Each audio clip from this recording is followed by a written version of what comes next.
what they're telling the American people and what actually is happening on the ground are two different stories, and you're hearing it from the migrants themselves. So that gentleman right there has been on top of the issue from the beginning. Now a live look at Lukeville, Arizona. A new surge of illegal crossings, smashing records at the border yet again.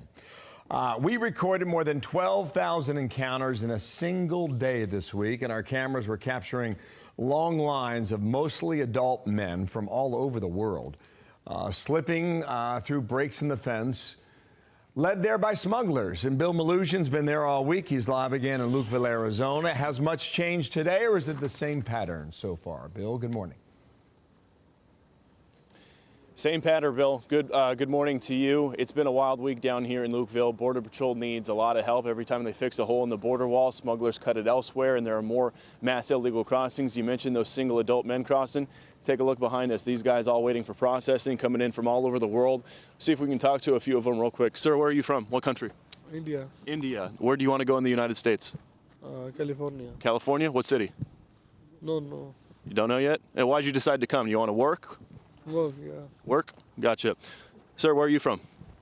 Me, I'm from Senegal. Senegal. Yeah. You want to go to New York? Yeah, I want to go there. And why'd you come to the United States?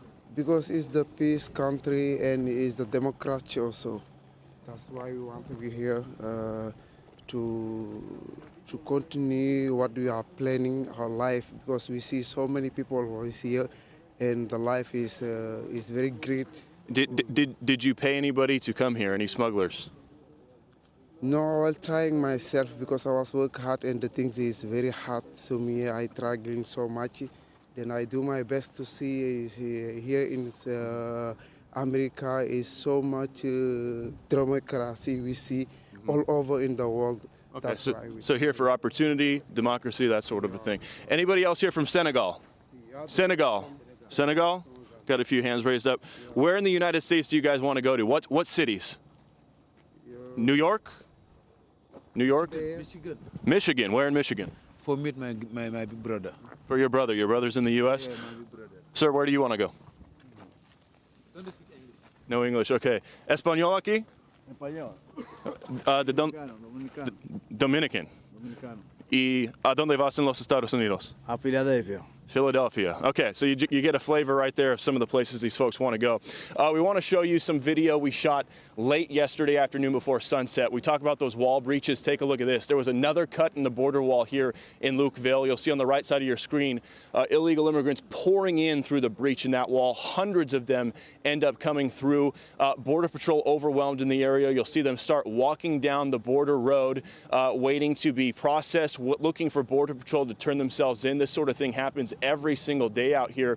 A lot of African men, families from Ecuador and Mexico as well, and we'll show you what happened once they got past that border wall area. Take a look at this video. They got onto the local highway out here in Lukeville. This is the only road that goes in and out of Lukeville, also goes into Mexico to go to Rocky Point, and these illegal immigrants were just walking in the middle of the highway. Thankfully, there was no cars or traffic because the port of entry has been closed down out here, but you can see what agents out here have to deal with day in and day out. And lastly, we want to show you what's happening in San Diego sector. Take a look at this wild video. Border Patrol releasing these images, thermal video showing another wall incursion down there by San Isidro. They say about 75 people scaled the border wall led by smugglers. You'll see them coming up and down one after another, and then eventually you'll see them all gathering, and then they go running into the United States as a large mass. The San Diego sector Border Patrol saying human smugglers are doing this sort of thing every day down there. It's dangerous for the migrants, it's dangerous for agents, but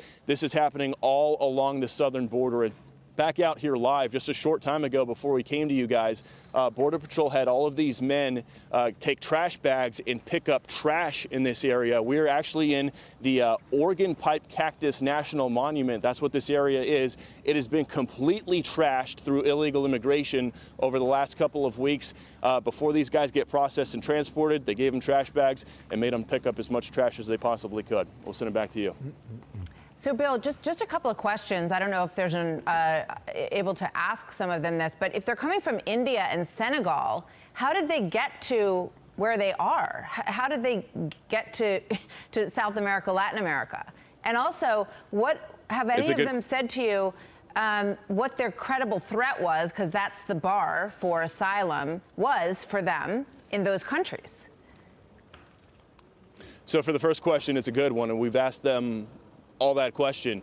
A lot of them said they've flown into South America first, either Colombia or Brazil, and then they start making their way through Central America. One guy from Senegal told us he flew into Brazil, then went to Colombia, Nicaragua, Honduras, Guatemala, then into southern Mexico, Tapachula. Then they ride the trains up or they take buses and they get up here to the northern border. So they go through a handful of countries before they get here. To your second question, we've been talking to guys out here all week long, Martha. Not a single one of them have told us they plan to claim asylum or that they have fear of their governments or fear of persecution in their home countries. Every single guy out here has told us they're here for work, for opportunity, or to link with family, and that, again, does not qualify for asylum. Asylum law is very strict in the United States. You have to demonstrate fear of persecution, and everybody we've talked to out here so far says they're here essentially for work and opportunity. Bill, just one last thing. Of that, given that answer, how many will be deported? It's hard to know, but overall, looking at the big picture, most will likely be released into the country with what's called an NTA, a notice to appear, and a future court date. A handful of them may get deported, but when we have guys from like Syria coming in like we did the other day, the U.S. doesn't even have diplomatic relations with some of these countries. It's not like they can call up Bashar al-Assad and have him land in Damascus airport, right? So some of these people are going to be here to stay. Some will eventually be removed, but a large majority, because of how overwhelmed Border Patrol is right now, how over capacity they are, they're doing a lot of mass releases.